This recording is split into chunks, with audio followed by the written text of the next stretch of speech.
you unknowingly setting yourself up for failure in your 20s? Do you feel like you're working hard but falling behind while everyone on social media seems to be living a life of luxury? You're not alone. Many people in their 20s feel lost, frustrated, and unsure of how to avoid wasting these crucial years. In this video, we'll walk through 6 common traps that ruin people's lives in their 20s, and how you can avoid them to set yourself up for success, happiness, and fulfillment. Part 1. Spreading yourself too thin.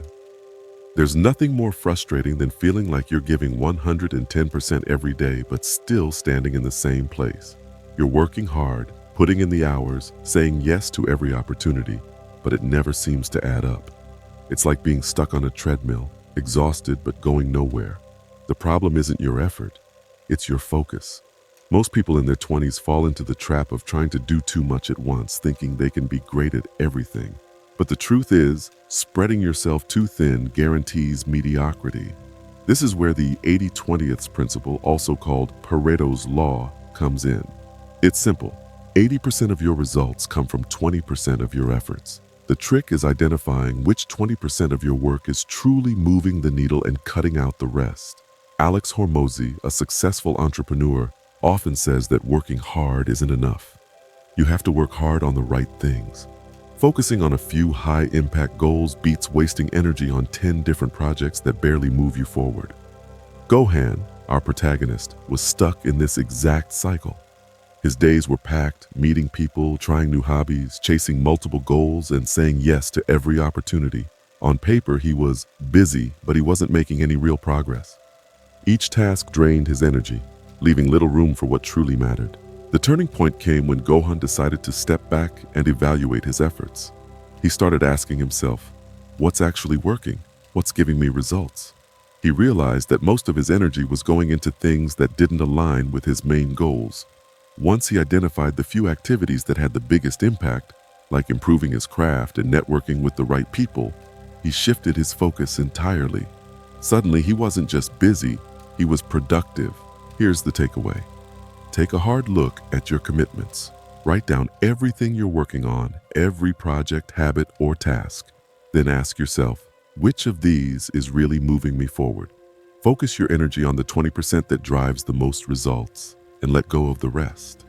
Spreading yourself too thin is like watering 10 different plants with a single cup of water. None of them will grow. But if you pour all that water into just 1 or 2, they'll thrive. The same goes for your life. Concentrate on what matters most, and you'll see progress that actually feels like progress. Part 2. Setting unrealistic goals. Big dreams can feel exciting. They're the fuel that gets us out of bed in the morning. But sometimes those dreams start to feel more like a burden than a motivation. You look at your goal, $1 million business, a perfect body, or a dream lifestyle, and it feels so far away that you don't even know where to start. You begin to think, why even try? The problem isn't your dream, it's how you approach it. Imagine trying to climb a mountain by staring at the peak the whole time. It's overwhelming, and you'll probably quit before you take the first step. That's why short-term, actionable goals are so important. You can't aim for $1 million when you haven't figured out how to make 10K a month. You need steps, small wins that build momentum and confidence. Musashi understood this concept deeply. He didn't become an undefeated swordsman overnight. He honed his craft daily, focusing on mastering one move, one technique at a time. Small victories compounded into the legendary warrior he became. Gohan struggled with this for years. He'd set goals that sounded great on paper. I'll get rich in 6 months, or I'll transform my entire life by next year. But when he started, the gap between where he was and where he wanted to be felt impossible to bridge. He'd try for a week or two, get discouraged, and give up. Then, he tried a different approach. Instead of aiming for the entire mountain, he broke his dream into smaller steps. Instead of saying, I need to make 100K, he focused on making $500 this week. Instead of saying, I need to lose 30 pounds, he committed to losing 2 pounds this month. These smaller goals felt achievable, and every time he hit one, he felt more confident and motivated to keep going. Here's how you can do it. Start by picking one big goal you want to achieve. Then ask yourself, what's the first small step I can take towards this goal? Focus on what you can accomplish in the next month or even the next week. It could be saving $100, completing one workout, or learning a single new skill.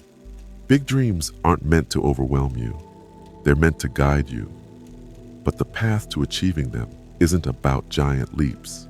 It's about small, consistent steps. When you focus on those steps, you'll realize that even the tallest mountains can be climbed one step at a time. Part 3.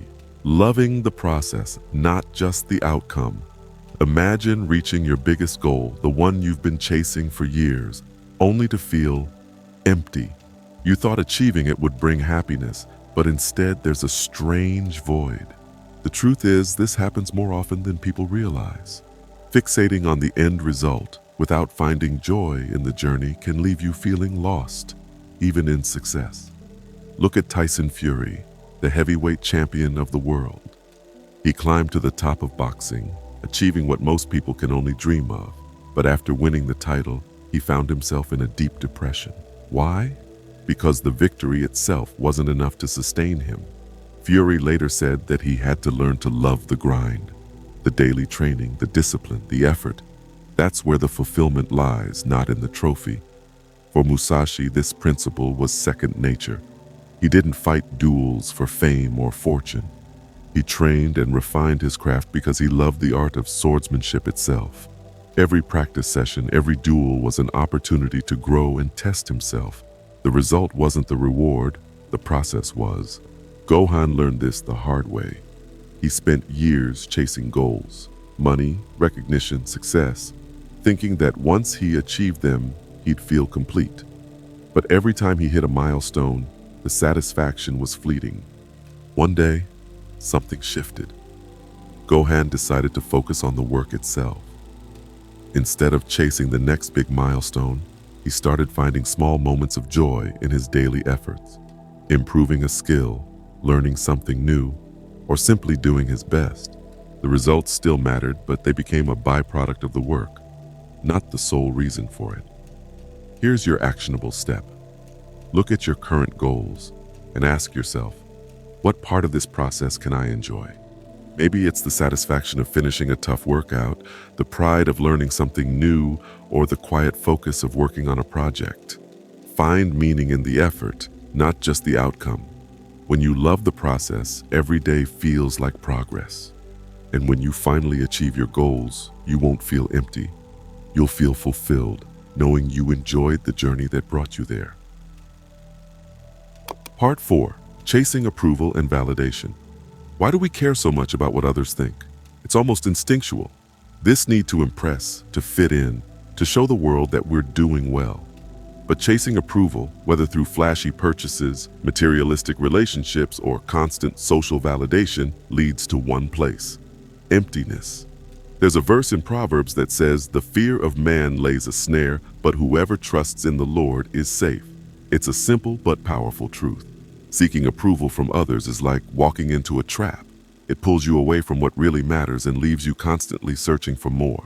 No matter how much you achieve, it's never enough because the validation you're chasing isn't yours to control. Gohan found himself stuck in this cycle. He'd spend money he didn't have on things he didn't need, just to impress people who barely noticed. A new car, expensive clothes, going to every event. It gave him a temporary boost, but it always faded. He realized he wasn't living for himself, he was living for the opinions of others. One day, Gohan decided to step back and ask himself a hard question. Am I doing this for me or for them? The answer was uncomfortable, but it was exactly what he needed to hear. Slowly, he started changing his priorities. Instead of trying to impress strangers or win shallow approval, he focused on building meaningful relationships and respecting himself. He found that when he stopped chasing validation, he felt freer, lighter, and far more grounded. The truth is, no amount of likes, compliments, or applause will ever fill you up if you're living for someone else's opinion. But when you live for yourself, when you align your actions with your own values, you'll find a sense of peace and purpose that no one can take away. Part 5. Ignoring health and fitness. Have you ever wondered why you feel so tired and unmotivated even when you're trying your best to get things done? It's like your body and mind are running on empty, and no matter how much effort you put in, nothing seems to click. The answer often lies in one overlooked area: your health. It's easy to dismiss fitness. When life feels busy, you think, I'll focus on my work now and I'll get in shape later. But what many people don't realize is that your body and mind are deeply connected. A neglected body leads to a foggy mind, low energy, and a lack of resilience. That's why so many successful people, entrepreneurs, athletes, even philosophers, make fitness a priority. They understand that a strong body builds a clear mind and that clarity is the foundation for achieving any goal. Gohan, like many of us, thought his work was more important than his health. He skipped workouts, ate whatever was convenient, and convinced himself that exercise was a luxury he couldn't afford. At first, he powered through, relying on caffeine and sheer willpower, but over time, his energy faded. He struggled to focus. His productivity dropped, and even small tasks felt overwhelming. Finally, Gohan decided to make a change. Inspired by stories of successful people who built their routines around fitness, he started small: a 15-minute walk in the morning, a few push-ups before bed. He didn't try to overhaul his entire lifestyle overnight. He just committed to moving his body every day, and the results were immediate. Part 6. Learn from mistakes, set feedback loops. There's a powerful verse in Proverbs: "A fool repeats his folly, but the wise learn from their mistakes." The difference between success and failure often comes down to this: do you stop to analyze what went wrong, or do you just keep charging ahead, hoping for a different outcome? Reflection is the key to breaking out of the cycle, and setting feedback loops is how you do it. Gohan was no stranger to mistakes. He'd start strong on a goal only to fall back into old habits a few weeks later. Whether it was procrastination, losing focus, or neglecting important tasks, the pattern was always the same. At first, he'd blame external factors: too much work, not enough time. But eventually, he realized the problem wasn't the circumstances. It was his lack of reflection. One night, frustrated by yet another failed attempt, Gohan decided to try something new. He grabbed a notebook and wrote down 3 things: what went well that day, what didn't go well, what he would do differently tomorrow. The process was simple but eye-opening. He started noticing patterns: how distractions would creep in during certain times, or how skipping his morning routine would throw off his entire day. By identifying these patterns, he was able to make small adjustments, breaking out of the cycle of repeated mistakes. Learning from mistakes isn't just about avoiding failure, it's about building a system that helps you grow. When you set feedback loops, you turn every misstep into a lesson, every failure into a stepping stone. Like Gohan, you'll start to see progress where there was once frustration, and each day will bring you closer to the life you want to live. Start with just one step from this guide, whether it's focusing on your health, setting realistic goals, or reflecting on your day, and commit to practicing it today. Small, consistent actions lead to massive results.